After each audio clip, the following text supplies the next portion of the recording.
नमस्कार मंडळी, मी मयुरी आपल्या सर्वांचे आपल्या चॅनलमध्ये स्वागत करते. तर विनय दोघांतली ही तुटेना या मालिकेच्या आजच्या भागामध्ये आपण पाहणार आहोत की समर आणि स्वानंदी पार्टी हॉलमध्ये आलेले असतात. ते दोघांनाही एकमेकांना पाहून आश्चर्यचकित होतात की तुम्ही इथे कसे. तर दोघे एकमेकांना म्हणतात की मला अधिराने बोलवलं आणि स्वानंदी म्हणते की मला रोहनने बोलवलं. पुढे रोहन आणि अधिरा दोघेही त्यांच्याजवळ येतात आणि त्यांना दोघांनाही म्हणतात की आलेत ना तुम्ही. यावर स्वानंदी रोहनला म्हणते की अरे काय रोहन, तू मला असं खोटं बोलून बोलवलंस. आणि समरही अधिराला म्हणतो की अधिरा, तू तर मला इमर्जन्सी सांगितलेली, तू सांगितलेलं की तुझा ॲक्सिडेंट झालेला आणि हे असं चालणार नाही, तू मला इथे बोलवलंच का. यावर अधिरा त्याला म्हणते की नाही पिंट्या दादा, तुला यावंच लागेल आणि तुला सेलिब्रेट करावंच लागेल. समर आणि स्वानंदी दोघांनाही इथे बघून काकू आणि अंशू या दोघांनाही धक्का बसतो. ते दोघेही एकमेकांशी बोलतात आणि म्हणतात की हे दोघे इथे कसे आले. अंशू तिला म्हणतो की मला काय माहीत. काकू त्याला म्हणते नीट बोल हा माझ्याशी, मी आई आहे तुझी. यावर अंशू म्हणतो ठीक आहे. पण या दोघांनीही आपला प्लॅन चॉपट करून टाकला. आणि इकडे अधिरा समरला म्हणते की पिंटे दादा, तुला आमच्यासोबत सेलिब्रेट करावंच लागेल, तुला व्हॅलेंटाईन डे सेलिब्रेट करावंच लागेल आणि या सगळ्यामध्ये आजीची परमिशन आहे. समर तिला म्हणतो काय, यावर आजीची परमिशन आहे म्हणजे आजीही तुमच्यासोबत आहे यात. अधिरा म्हणते हो, आजीनेच हा प्लॅन केलेला आहे. यावर समर म्हणतो नाही, हे अजिबात चालणार नाही, तुला चांगलं माहिती आहे की मला हे यातलं कुठलंही काही आवडत नाही, मी हे काही करणार नाही. यावर स्वानंदीही रोहनला म्हणते की रोहन, अरे तुला तर माहिती आहे ना मी हे असं काही करत नाही, तर आता कसं. तर यावर दोघेही त्यांना म्हणतात आम्ही सेलिब्रेट करणार नाही. यावर अधिरा म्हणते मी नाहीतर आजीला सांगून देईल. यावर समर तिला म्हणतो तू मला आजीची धमकी देऊ नकोस हां. आणि बरं अधिरा म्हणते ठीक आहे आणि त्यांना दोघांनाही डान्स करण्यासाठी पुढे घेऊन जाते. स्वानंदी आणि समर डान्स करण्यासाठी नकार देतात. ते दोघेही म्हणतात आम्ही हे करू शकत नाही, तुम्ही दोघे डान्स करा, आम्ही दोघेही तुम्हाला इथून बसून बघतो. यावर समर आणि स्वानंदी दोघेही साईडला बसतात आणि दोघेही अधिरा आणि रोहनला बघत राहतात आणि एकमेकांना म्हणतात की आपल्या दोघांमध्ये कितीही मतभेद असले तरी एका गोष्टीवर आपण ठाम आहे, ते म्हणजे अधिरा आणि रोहन या दोघांच्या आनंदासाठी आपण काहीही करू शकतो. स्वानंदी म्हणते हो खरंच ना, त्या दोघांच्या आनंदातच आपला आनंद आहे, हो ना. इकडे अधिरा आणि रोहन दोघेही छान असा डान्स करत असतात. पण अधिराला यावेळी एक आयडिया येते आणि ती आयडिया रोहनच्या कानात सांगते आणि दोघेही समर आणि स्वानंदीकडे पुढे जातात.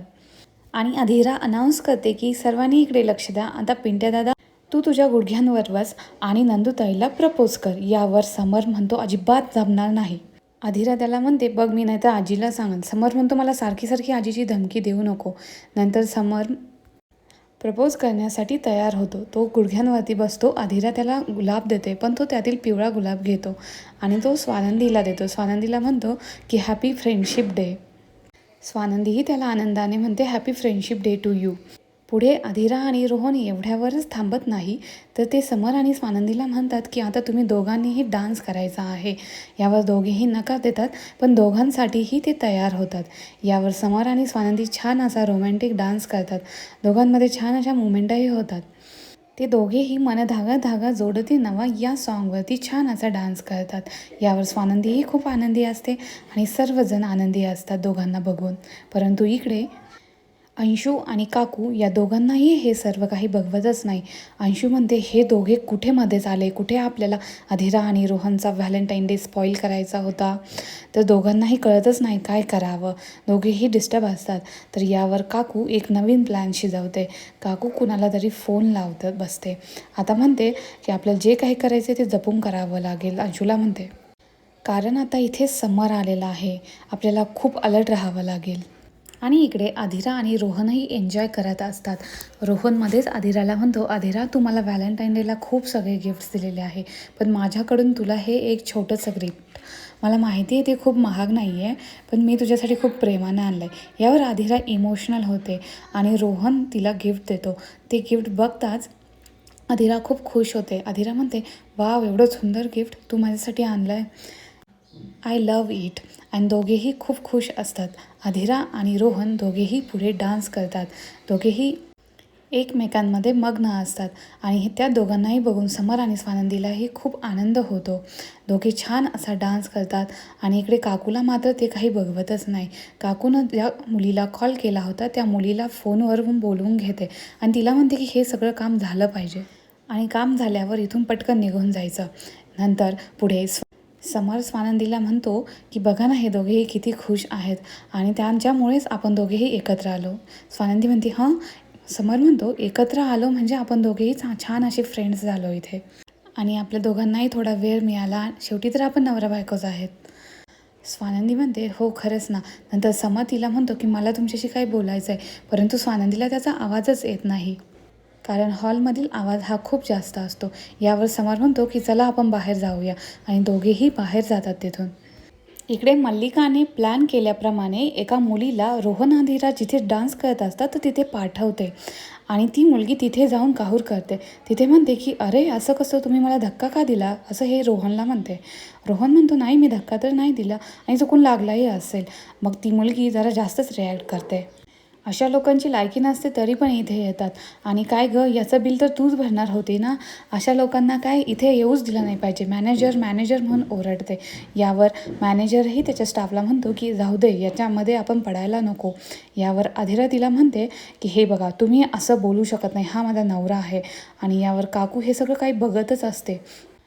आधिरा त्यांना म्हणते तुम्ही डिरेक्टली पर्सनली जाऊ शकत नाही, शेवटी हा माझा नवरा आहे आणि यानं असं काही केलेलं नाही आहे.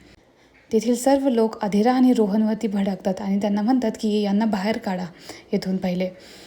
इकडे समर आणि स्वानंदी दोघेही बाहेर आलेले असतात आणि त्यांच्यामध्ये काही ना काही असं नोकझोक होतच असते. स्वानंदी त्याला म्हणते बघा ना, बाहेर किती शांतता आहे, अगदी तुम्ही भांडतात तेही मला शांत वाटतं. यावर समर तिला म्हणतो हां ठीक आहे, चला आत जाऊया आणि लगेच दोघेही आत जातात.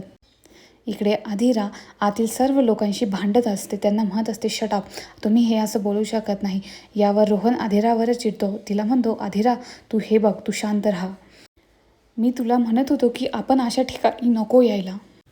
तरीही आधिरा रोहनची साईड घेते आणि सर्वांना बोलते. यावर अंशू म्हणतो बघ ना, ही कशाला मध्ये बोलतीये, सारखं त्याला प्रोटेक्ट करते.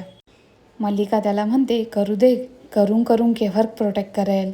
त्यानंतर आधिरा सर्व लोकांना धमकी देते की मी मॅनेजरला बोलवेल आणि मॅनेजरलाही ती बोलते की तुम्ही हे असं कसं करू शकता, तुमच्या गेस्टला अशी कशी ट्रीटमेंट देऊ शकता. यावर सगळे अपसेट झालेले असतात. नंतर तेथील लोक बॉडीगार्डला रोहन आणि आधिराला बाहेर काढण्यासाठी बोलावतात. आधिरा त्यांच्याशीही भांडते आणि म्हणते की तुम्ही माझ्या नवऱ्याला हात नाही लावू शकत. तेवढ्यात तिथे समर आणि स्वानंदी हे दोघेही येतात आणि आधिरा त्यांना म्हणते पिंट्या दादा बरं झालं तू आलास, हे लोक बघ ना कसे वागतायत रोहनशी. त्यांनी रोहनला खूप डिस्परेट केलं, त्याला बोलले की तू इथे असा येऊच कसा शकतो. यावर स्वानंदी आणि समर हे दोघेही आश्चर्यचकित होतात आणि इथेच आजचा भाग संपतो. तर मित्रांनो, आजचा भाग आवडला असेल तर आपल्या चॅनलला सबस्क्राईब नक्की करा. धन्यवाद.